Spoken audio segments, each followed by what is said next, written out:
ยกรรมังเมียจากรรมังปะเตียเทนังปะเตียเทนังปะเตียเทปะเตียเทเน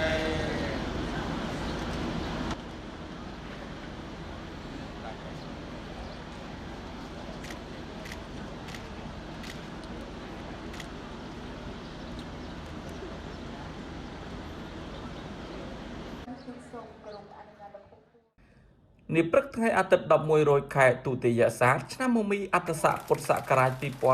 2570ត្រូវនៅថ្ងៃទី9ខែសីហាឆ្នាំ2026នេះសម្ដេចក្រឡាហោមសខេងឧត្តមប្រឹក្សាផ្ទាល់ព្រះមហាក្សត្រអញ្ជើញជាអធិបតីក្នុងពិធីបុណ្យសម្ពោធឆ្លងឧបដ្ឋានសាលានិងសមិទ្ធផលនានាក្នុងវត្តក្រាំងពិសីស្ថិតនៅភូមិពីមអំពិលឃុំរៀបស្រុកពារាំងខេត្តព្រៃវែងជាកិច្ចចាប់ផ្ដើមលោកចេមប្រាអភិបាលស្រុកពារាំងបានអានសន្ទរកថាស្វាគមន៍និងរបាយការណ៍សង្ខេបជូនសម្ដេចនឹងអង្គពិធីសម្ដេចក្រឡាហោមក្នុងនាមឧត្តមប្រឹក្សាផ្ទាល់ព្រះមហាក្សត្រនិងជាប្រធានក្រុមការងារគណៈបកចុះមូលដ្ឋានខេត្តព្រៃវែងសម្ដេចសូមសម្ដែងនូវការកោតសរសើរនិងវិតម្លៃខ្ពស់ចំពោះថ្នាក់ដឹកនាំមន្ត្រីនៃគណៈកម្មាធិការគណៈបកគ្រប់ថ្នាក់ក្រុមការងារគណៈបកក្រុមការងាររដ្ឋាភិបាលចុះមូលដ្ឋានក្រុមប្រឹក្សាគណៈអភិបាលមន្ត្រីអង្គភាពជំនាញនានាអាជ្ញាធរនិងកងកម្លាំងមានសមត្ថកិច្ចទូទាំងខេត្តព្រៃវែងដែលបានសហការសាមគ្គីគ្នាបំពេញការងារយ៉ាងសកម្មទាំងការងារគណៈបកនិងការងាររដ្ឋប្រកបដោយស្មារតីទទួលខុសត្រូវខ្ពស់ក្នុងការបម្រើផលប្រយោជន៍ជូនបងប្អូនប្រជាពលរដ្ឋព្រមទាំងចូលរួមថែរក្សានៅសុខសន្តិភាពនិងការអភិវឌ្ឍសេដ្ឋកិច្ចសង្គមឲ្យកាន់តែល្អប្រសើរជាលំដាប់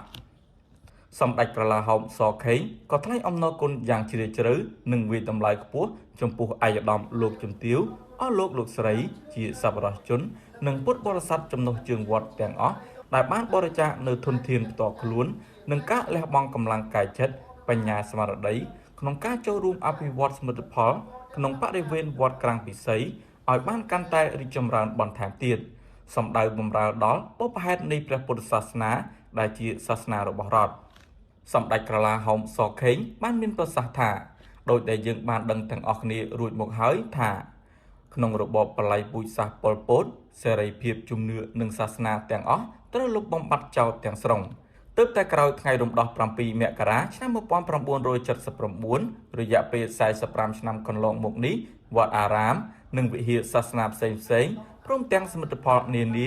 ត្រូវបានរដ្ឋាភិបាលដែលដឹកនាំដោយគណៈបកប្រជាជនកម្ពុជាបានស្ដារឡើងវិញពីចំណុច0ហើយបច្ចុប្បន្ននេះមានការរីកចម្រើនលើគ្រប់វិស័យគួរឲ្យកត់សម្គាល់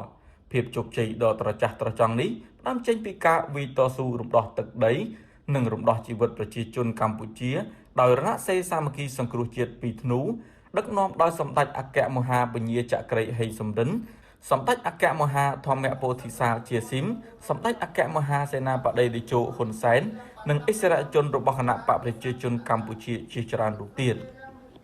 សម្ដេចក្រឡាហោមមានប្រសាសន៍បន្តថាឈលលើមូលដ្ឋាននៃសមិទ្ធផលដែលសម្ដេចបានកន្លងមកទាំងក្នុងវិស័យពុទ្ធចក្រ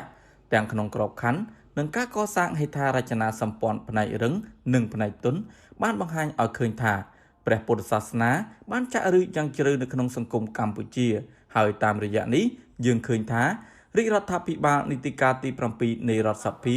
ក៏នៅបន្តខិតខំប្រឹងប្រែងថែរក្សាអនុវត្តគោលនយោបាយសុខដុមនីយកម្មខាងជំនឿនិងសាសនាដោយបន្តចូលរួមលើកស្ទួយព្រះពុទ្ធសាសនានិងបន្តគាំពៀដល់ការគោរពប្រតិបត្តិនៅសាសនាដទៃទៀតនៅក្នុងប្រជាណាចក្រកម្ពុជាការអនុវត្តដ៏ត្រឹមត្រូវនៅគោលនយោបាយសុខដុមជាតិសាសន៍និងសាសនាបានបង្កបរិយាកាសអំណោយផលដល់គ្រប់ពុទ្ធសាសនិក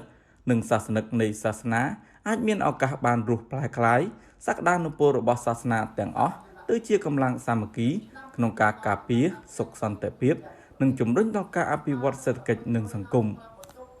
ទន្ទឹមនឹងនោះផងដែរសម្ដេចក្រឡាហោមសខេងក៏បានផ្ដល់នូវមតិផ្ដាំផ្ញើជាអនុសាសន៍ដល់អាជ្ញាធរគ្រប់លំដាប់ថ្នាក់និងបងប្អូនប្រជាពលរដ្ឋទាំងអស់ត្រូវរួមគ្នាពង្រឹងនិងថែរក្សាសុខសន្តិភាពស្ថិរភាពនយោបាយការពារព្រះមហាក្សត្រការពាររបបរាជានិយមអាស្រ័យរដ្ឋធម្មនុញ្ញព្រមទាំងចូលរួមការពារនៅរដ្ឋសមិទ្ធផលនានានៃសង្គមជាតិឲ្យរឹងមាំស្ថិតស្ថេរគង់វង្ស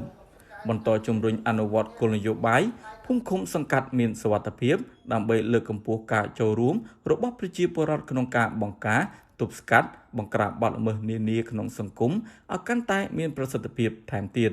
ទន្ទឹមគ្នានេះត្រូវបង្កើនការអប់រំនិងលើកទឹកចិត្តឲ្យមានការចូលរួមគ្រប់សមាជិកភាពពិសេសក្នុងស្រទាប់យុវជនដើម្បីចូលរួមប្រយុទ្ធប្រឆាំងបញ្ហាគ្រឿងញៀនខុសច្បាប់ស្របតាមគោលការណ៍3កុំ1រាយការណ៍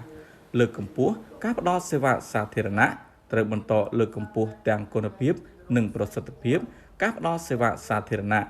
តាមរយៈការពង្រឹងនិងការកែលម្អស្ថាប័នសាធារណៈនៅគ្រប់ថ្នាក់ឲ្យក្លាយជារដ្ឋបាលទំនើបមានសមត្ថភាពស្អាតស្អំជារដ្ឋបាលរបស់ប្រជាជនដើម្បីបម្រើផលប្រយោជន៍របស់ប្រជាជនប្រកបដោយគណនេយ្យភាពគុណភាពរហ័សនិងជឿទុកចិត្តសម្ដេចក្រឡាហោមសខេងឧត្តមប្រឹក្សាផ្ទាល់ព្រះមហាក្សត្រសង្ឃឹមថាសមិទ្ធផលខាងលើនេះនឹងឆ្លើយតបទៅនឹងសេចក្តីត្រូវការរបស់ព្រះគ្រូចៅអធិការវត្តព្រះសង្ឃលោកអាចារ្យគណៈកម្មការវត្តក៏ដូចជាបងប្អូនពុទ្ធបរិស័ទហើយក៏សូមប្រើប្រាស់សមិទ្ធផលនេះជាប្រយោជន៍រួមនិងចូលរួមថែរក្សាឲ្យគង់វង្សយូរអង្វែង។